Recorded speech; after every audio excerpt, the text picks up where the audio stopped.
শুভ দুপুর বন্ধুরা। আজকে আমি দুপুরে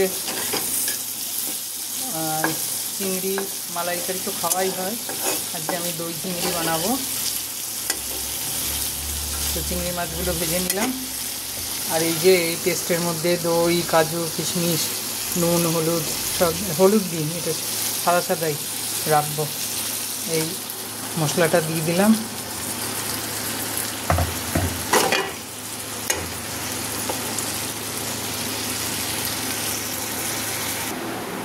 এই যে দই চিংড়ি হয়ে গেল আমার। আজকে আর দই মালাইকারি বানাইনি, দই চিংড়ি বানালাম। কেমন লাগলো জানিও তো। শুভ সন্ধ্যা বন্ধুরা। আমি এখন একটুখানি সামান্য রান্না করব আমার জন্য অল্প করে। তো এখন বানাবো লাউ চিংড়ি। তো তেলটা দিয়ে নিই।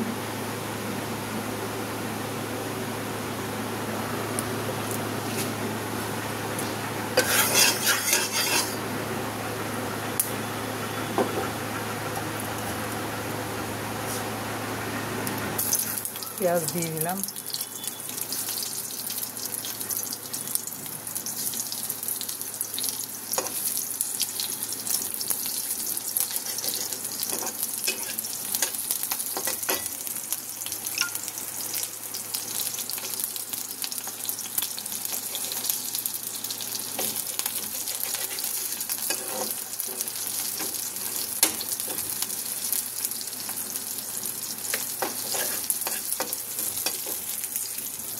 এবারে চিংড়ি মাছগুলো দিয়ে দিচ্ছি, অল্প করেই বানাচ্ছি। একটুখানি চিংড়ি মাছ ছিল, একটুখানি লাউ আছে, তাই লাউ চিংড়ি বানিয়ে নিচ্ছি। এবারে হলুদ দিয়ে দিচ্ছি,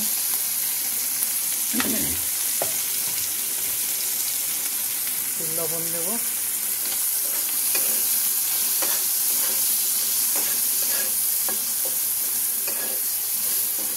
চিংড়ি মাছ বেশি ভাজবো না, তাহলে পরে শক্ত হয়ে যায়।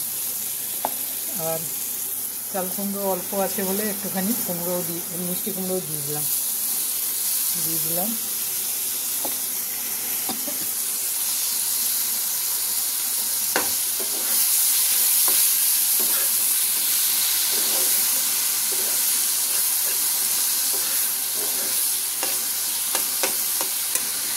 হতে থাকতে পারে। এই যে আমার লাউ ঘন্ট হয়ে গেছে চিংড়ি মাছ দিয়ে, এখন নামিয়ে নেব। দেখাচ্ছি তোমাদের নামানোর পরে। এই যে লাউ ঘন্ট হয়ে গেছে আমার চিংড়ি মাছ দিয়ে, ঠিক আছে।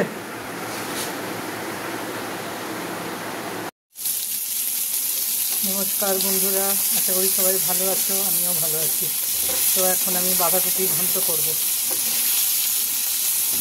বাঁধাকপি মুড়ি ঘন্ট। মাছের মাথাটা ভেজে নিচ্ছি। এবারে বয়েল ক্যাবেজ দিয়ে দেবো, বয়েল বাঁধাকপিটা দিয়ে দেবো। এই যে এই নুন আর এই হলুদ দিয়ে দিলাম।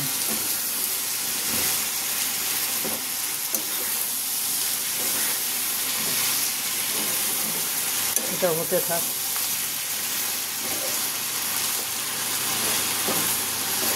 আমি ডায়াবেটিক পেশেন্ট, তাই আমি আলু টালু কিছু দিইনি। এই যে বাঁধাকপি মাছের মাথা দিয়ে ঘন্ট হয়ে গেছে, এবারে নামিয়ে ফেলবো।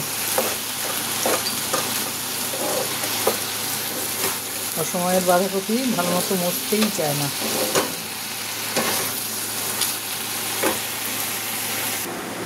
এই যে আমার বাঁধাকপি ঘন্ট হয়ে গেল। কেমন হয়েছে জানিও। ভীষণ ভালোবাসি বাঁধাকপি মাছের মাথা দিয়ে খেতে। চলো রাখ।